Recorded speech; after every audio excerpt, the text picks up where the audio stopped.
Olá pessoal, sejam todos muito bem-vindos a mais um Léxico Psicanalítico.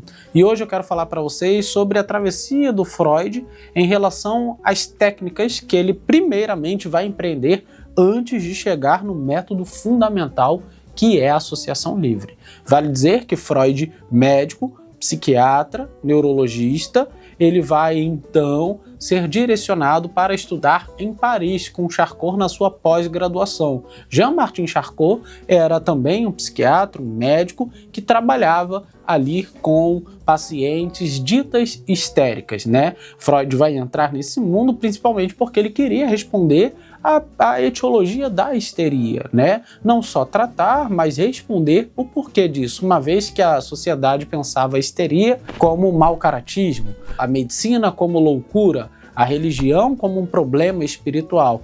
Freud, não satisfeito com nenhuma dessas questões, decepcionado com a medicina em si, ele atravessa alguns processos. Então, com o Jean-Martin Charcot em Paris, Freud ele vai trabalhar inicialmente com a hipnose, percebendo de que a hipnose era um movimento do qual o Freud, o Charcot principalmente, era capaz de inibir ou ainda apontar certos sintomas no corpo das mulheres histéricas, daquelas que estavam sofrendo por algum conflito psíquico. Então a dificuldade de andar, de falar, de enxergar, dores, incapacidade de movimento de algum membro, isso tudo era manipulado via hipnose. Lembrando de que hipnose não é nada místico, é apenas uma indução consciente, mas alterado, estado alterado da consciência e indução, e é então uma resposta, vamos dizer assim, direta / indireta, né, das funções, né, orgânicas. E aí o que acontece é que o Freud vai perceber isso, vai ficar encantado inicialmente, mas o Freud vai perceber uma coisa muito interessante. A hipnose não era capaz de vencer algo chamado resistência ou censura, porque uma vez no estado alterado de consciência, o inconsciente não estava livre para atravessar o discurso da paciente ou do paciente. Então aquela ideia de que se alcançaria os traumas mais profundos do paciente era completamente mentira. Não porque mentiam, mas porque ainda não se entendia. O Freud percebe que a hipnose não é o melhor caminho para lidar então com o sofrimento psíquico. Então vai em direção a um outro método, agora com Joseph Breuer em Viena, que é a catarse. Joseph Breuer, um psiquiatra muito famoso, que atendia uma mulher muito famosa, atendia, né, pelo pseudônimo de Ana O, e que Breuer atendia como psiquiatra e a ouvia como um bom psiquiatra. Levava as suas experiências para o Freud, onde eles tinham insights e escreveram um livro, inclusive a 4 mãos, chamados Estudos sobre a Histeria. Muito interessante esse texto, mas que já mostrava uma certa diferença nos pensamentos de Freud e Breuer, um ponto ali de captura onde os dois, né, já se separariam.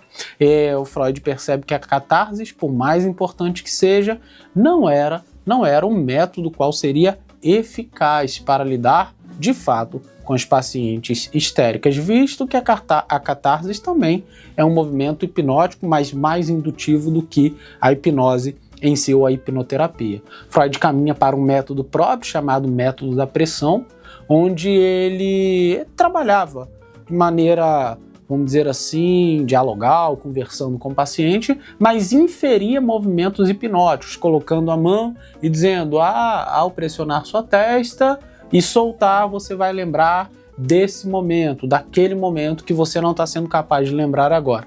O que acontece é que numa experiência com sua paciente M. von N, ela vai dizer para ele assim, Freud, por que você não pede só para eu falar livremente? Nesse momento, uma série, né, de ocorrências, de vivências do Freud vem à sua mente e ele tem um insight sobre falar livremente é permitir que o inconsciente atravesse o discurso do paciente. Daí surge a livre associação. Por isso que falar cura, porque quando você fala, você tropeça. E tropeçando, você fala aquilo que você de verdade queria falar. É claro que isso acontece num ambiente de análise, onde livre de julgamentos, aquele lugar é completamente seu e você pode ser completamente você. Isso faz com que você seja capaz de ter aquilo que a gente chama, por exemplo, tem vários, mas o ato falho, que para o analista se chama de ato bem-sucedido. porque falou ali o inconsciente. Por isso, chegamos ao método da associação livre. Espero que você tenha gostado de mais um léxico psicanalítico e eu te vejo no próximo. Até lá!